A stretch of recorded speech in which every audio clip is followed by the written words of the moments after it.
Niché dans un écrin de verdure préservé, c'est une destination de prédilection pour les randonneurs. D'une superficie de 13,37 km², elle accueille une population de 1834 habitants. Bienvenue au Marne Vert.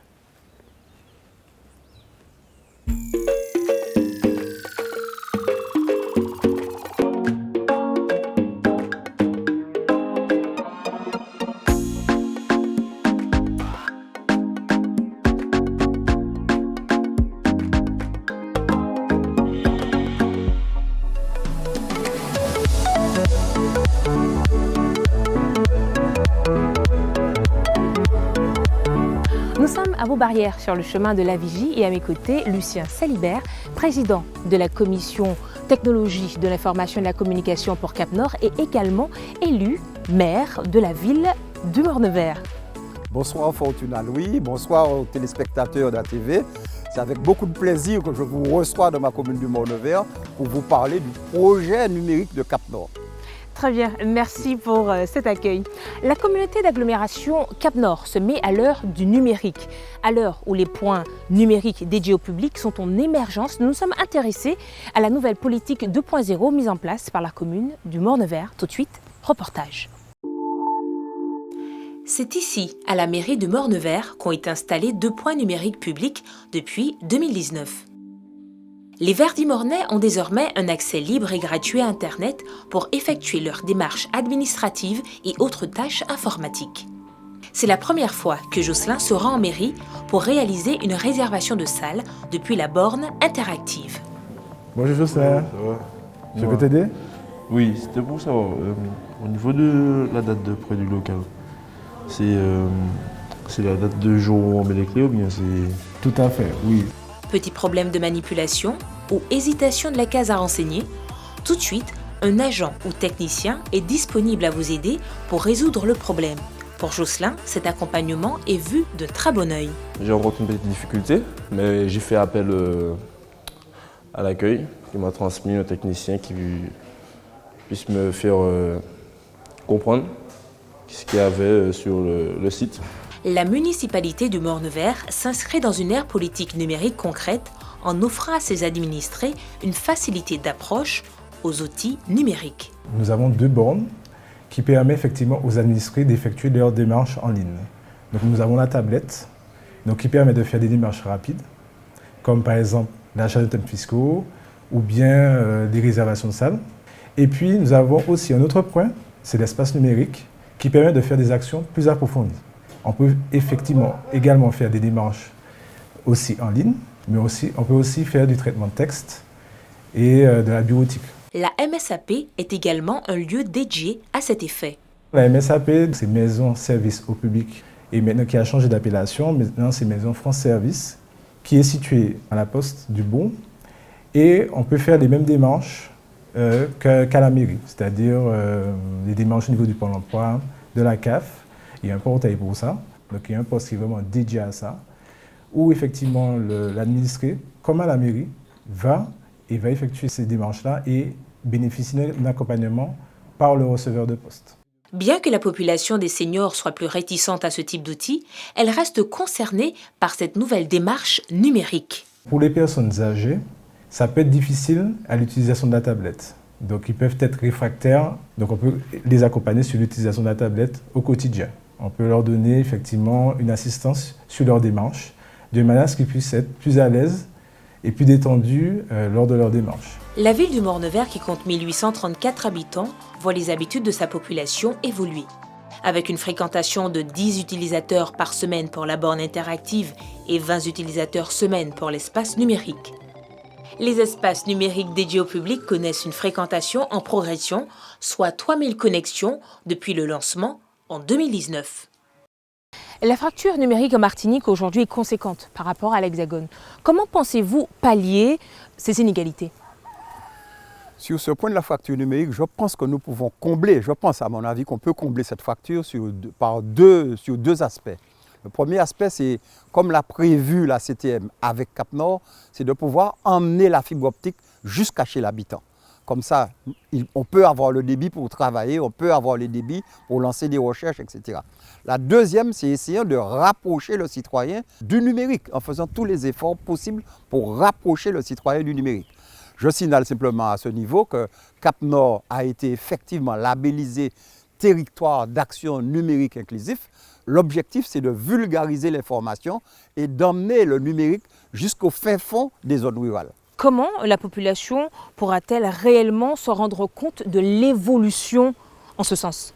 En tout cas, la population s'en rend déjà un petit peu compte, puisque vous savez que depuis, avec l'aide de Cap Nord, nous avons essayé de mettre en place toute une série d'usages, toute une série de points pour pouvoir permettre à la population, à nos administrés qui n'ont pas eu pendant très longtemps cette habitude du numérique.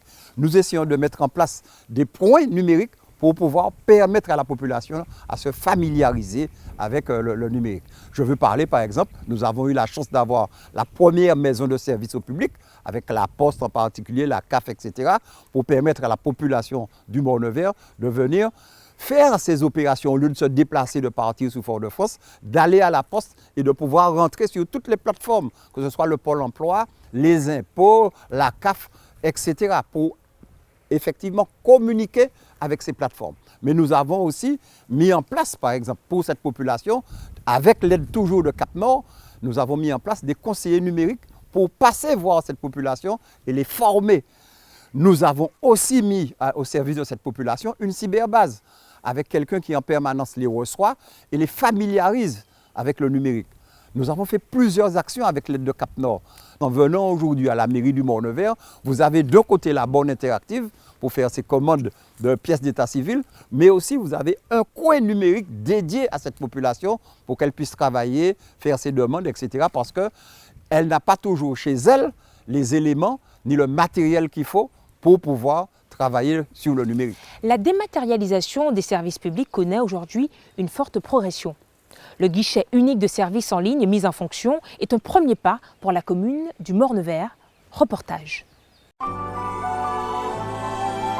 C'est l'heure du déjeuner au restaurant scolaire de la ville de Borne-Vert.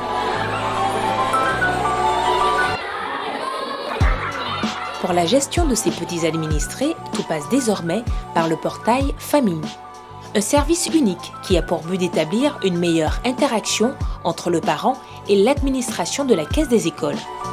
À partir d'une tablette ou d'un appareil connecté, on peut désormais réaliser une réservation en ligne ou encore un paiement de déjeuner. Un panel de services possibles depuis chez soi grâce à une plateforme adaptée. Le portail Famille est en fait un outil qui vise à permettre à la population d'accéder facilement aux services qui sont proposés par sa commune. Il faut savoir que Cap Nord, dans le cadre de sa compétence technologie de l'information et de la communication, fournit des logiciels aux communes et ces logiciels ont vocation à pouvoir développer les services en ligne à destination de la population, dans le but de rapprocher l'administré de son administration, mais également lui faciliter le quotidien. La finalité pour Cap Nord est de fournir un service fonctionnel, tant pour sa population que pour ses agents administratifs. L'objectif pour le portail Famille, c'est de fournir un service de qualité et de dématérialisation pour les administrés qui n'ont plus besoin de venir sur site pour faire les réservations. Il faut savoir aussi que ça facilite le travail des agents à caisse des écoles qui n'ont plus besoin de papier entre guillemets pour gérer leur régie et que tout est informatisé et c'est beaucoup plus simple à consulter et à faire leur synthèse au niveau de leur paiement. Faire du portail Famille un outil indispensable grâce à un accompagnement des administrés. Bien évidemment, l'équipe de la direction système d'information numérique se tient à disposition des administrés pour aussi les accompagner à l'utilisation du portail, à savoir comment se connecter, comment réserver, comment effectuer mon paiement, comment par exemple communiquer aussi avec le service de la caisse des écoles et transmettre par exemple les pièces justificatives lors de l'inscription. Tout comme la ville de Borne-Vert, pionnière en matière de numérique, 6 autres communes du territoire nord s'inscrivent dans cette démarche, à savoir Casse-Pilote, Saint-Pierre, le Gros-Morne ou encore le Prêcheur. L'ambition de Cap Nord est d'avoir un projet numérique cohérent pour son territoire. En quoi consiste-t-il? Eh bien, ce projet innove. C'est comme ça que nous l'appelons, le projet. L'ambition de Cap Nord se définit au travers du projet que nous appelons projet innove. Ce projet, il y a 3 grandes rubriques dans ce projet. Il y a ce que nous appelons la e-administration. C'est pour vous dire quelques mots rapides. La e-administration, ça concerne toute la dématérialisation des documents publics. N'importe quelle entreprise aujourd'hui peut visualiser sur n'importe quel marché, etc. Donc aujourd'hui, nous avons entrepris de dématérialiser l'ensemble des documents pour les administrations. Ça, c'est le premier pavé. Le deuxième pavé, c'est le e-développement économique. Donc, ça concerne les entreprises. Comment faire en sorte que les entreprises aient envie de s'installer dans le Nord? Oui. Nous avons mis en place 3 pépinières d'entreprises. Une au Lorrain, une au Robert et une au Carbet. Ces 3 pépinières d'entreprises sont connectées entre elles. Donc, ça a été un véritable succès pour nous. Et l'ambition de ces 3 pépinières d'entreprises, c'est justement de permettre aux entreprises de venir s'incuber, d'être accompagnées, d'avoir des outils pour leur permettre de se lancer avant de s'installer un petit peu partout sur le nord de la Martinique. L'ambition, c'est de les accompagner au travers de cette pépinière en leur donnant les éléments qu'il faut pour qu'ils réussissent et pour qu'ils se projettent dans ce qu'ils vont faire demain. Cette pépinière d'entreprise est très, très importante pour nous. Mais aussi le 3e pavé, qui est pour nous le plus important encore, c'est le pavé e-citoyen. Quels sont les services que nous allons donner aux citoyens pour lui faciliter simplement la vie de tous les jours? Et par exemple, vous avez vu dans le reportage tout à l'heure, tout ce qui concerne le périscolaire. Avant, les parents devaient venir à la mairie s'asseoir et puis attendre leur tour pour pouvoir payer le car, choisir les menus, payer les sorties. Les parents aujourd'hui, de chez eux, à n'importe quelle heure du jour ou de la nuit, peuvent effectuer des paiements en ligne, réserver un certain nombre de repas pour leur enfant et avoir une communication aisée et facile avec la municipalité et avec le restaurant scolaire. Vous entendez faciliter la tâche à vos administrés? Faciliter la vie à nos administrés parce qu'aujourd'hui, avoir des contacts avec les administrations, avoir des contacts avec les entreprises, demander un certain nombre d'informations un petit peu partout, ça vous demandait auparavant de prendre un taxi, de vous déplacer, de faire la queue.